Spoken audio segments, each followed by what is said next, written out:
Hello, good evening. मैं मोहित। मैंने आपको पिछले लेक्चर में बेसिक कंसेप्ट ऑफ सर्कल बताए थे। मैंने आपको लगभग सब कुछ करवा दिया था। 2-3 कंसेप्ट छोड़े थे बेसिक कंसेप्ट्स में। मैं वे इस लेक्चर में आपको बता देता हूँ, ठीक है। इन 2 लेक्चर देखने के बाद आपका कोई भी बेसिक कंसेप्ट नहीं रहेगा। मैं आपको एक सारी बेसिक अंडरस्टैंडिंग बता दूंगा कि कैसे आपकी डेवलप हो जाएगी, कि मतलब आपको देखते ही समझ में आ जाएगा कि क्वेश्चन में क्या कह रखा है, कैसे नहीं कह रखा है। क्यों?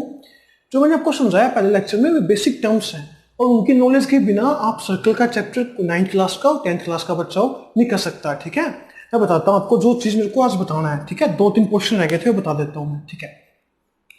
एक जो सर्कल होता है वो मैंने आपको क्या सिखाया था। एक जो सर्कल होता है वो प्लेन सरफेस के ऊपर बनता है, सेंटर से इक्वल डिस्टेंस पे सारे पॉइंट्स होते हैं और सबको मिला देते हैं तो क्या बनता है, सर्कल। मैंने सिखाया था पहले लेक्चर में, ठीक है। मैं कह रहा हूं ये पूरा प्लेन सरफेस है, और ये जो सर्कल है, ये सर्कल जो है इस प्लेन सरफेस को कितने हिस्सों में बांटता है, क्वेश्चन पूछते हैं, ठीक है। ये बांटता है 3 हिस्सों में। कैसे? अभी देखना, प्लीज एक बार देखना।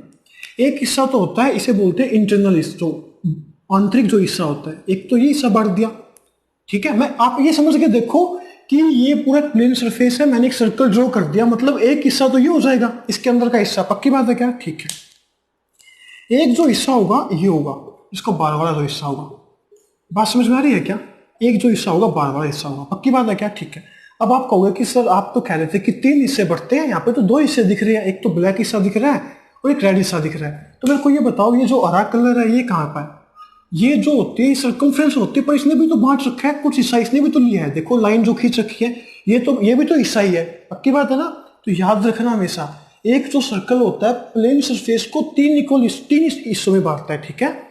एक ये हिस्सा इंटरनल, एक एक्सटर्नल और एक इसकी बाउंड्री। क्या होती है? ये होती है बाउंड्री। बात क्लियर है क्या? ठीक है।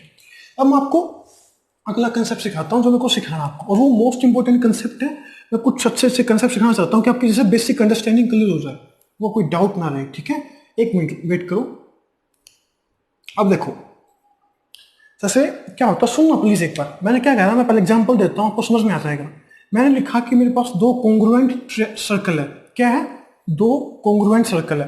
अब मैंने कहा कि 2 कॉन्ग्रुएंट सर्कल का मतलब क्या होता है? कॉन्ग्रुएंट का मतलब क्या है? Same size same shape. अगर इन दोनों कॉन्ग्रुएंट है, मतलब क्या है कि इन दोनों की रेडियस क्या सेम है। बात समझ में आ रही है ना? देखो, जैसे मान लो ये मेरे पास सेंटर होता है, ठीक है, ये इसका सेंटर है, और मैंने यहाँ पे प्रकार रखी और यहाँ से पेंसिल ली। जितनी रेडियस यहाँ पे लूंगा उतना सर्कल बन जाएगा, और जितनी रेडियस यहाँ पे लूंगा तभी वो सर्कल बनेगा। पक्की बात है क्या? ठीक है। तो मतलब अगर दोनों कॉन्ग्रुएंट है तो मतलब क्या है कि दोनों की रेडियस क्या है? सेम है। बात क्लियर है क्या? बात समझ में आई या नहीं आई? दोनों की रेडियस क्या है? सेम है। मतलब अगर ये भी आर होगा, ये भी आर, ये भी आर और ये भी आर होगा। बात क्लियर है क्या? कोई दिक्कत नहीं है ना? ठीक है, ठीक है।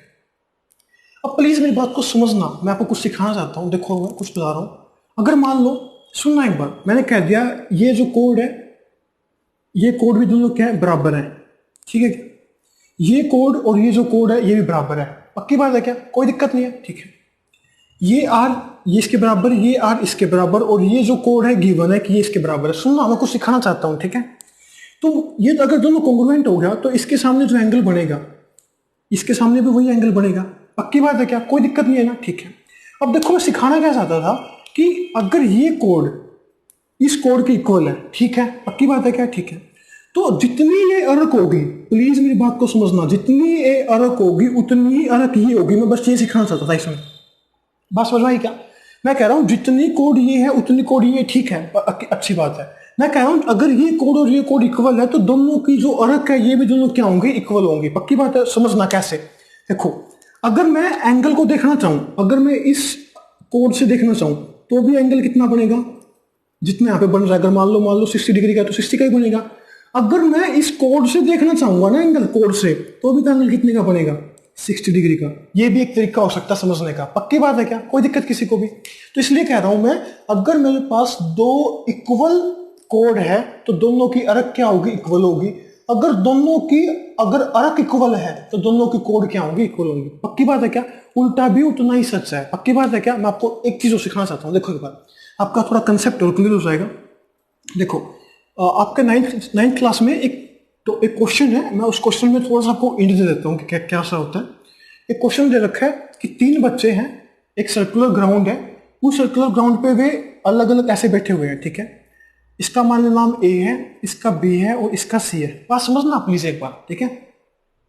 अब यहाँ पे क्या क्या रखा है, तीनों के बीच का जो सर्कुलर डिस्टेंस है, मतलब जितना ये डिस्टेंस है, ठीक है, उतना ही बी और सी के बीच में डिस्टेंस है। बात क्लियर है क्या? ठीक है। और उतना ही डिस्टेंस ए और सी के बीच में है। बात समझ में आती है ना? ठीक है। मतलब तीनों डिस्टेंस क्या है? बराबर है। तो इसका मतलब क्या हुआ कि तीनों की तीनों कोड क्या है? थोड़ा इसको तिरछा हो गया, मतलब तीनों की तीनों कोड क्या है? बराबर है। बात समझ में आ गई क्या? पक्की बात है ना? समझ में आ गई ना बात? अगर तीनों की तीनों अर्क बराबर है तो तीनों की तीनों कोड भी क्या होंगी? बराबर होंगी। ठीक है, एक तरीका तो ये मैंने समझा दिया।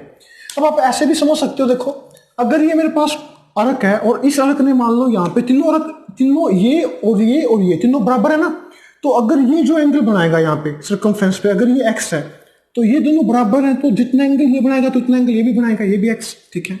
अब ये भी एंगल कितना बनाएगा? एक्स। ठीक है। और ये पूरी ट्रायंगल बन गई, और एक ट्रायंगल के तीनों एंगल का अगर इक्वल है, ये भी एक्स, ये भी एक्स, ये भी एक्स, तो ये कौन सी ट्रायंगल होती है? इक्विलेटरल। ठीक है।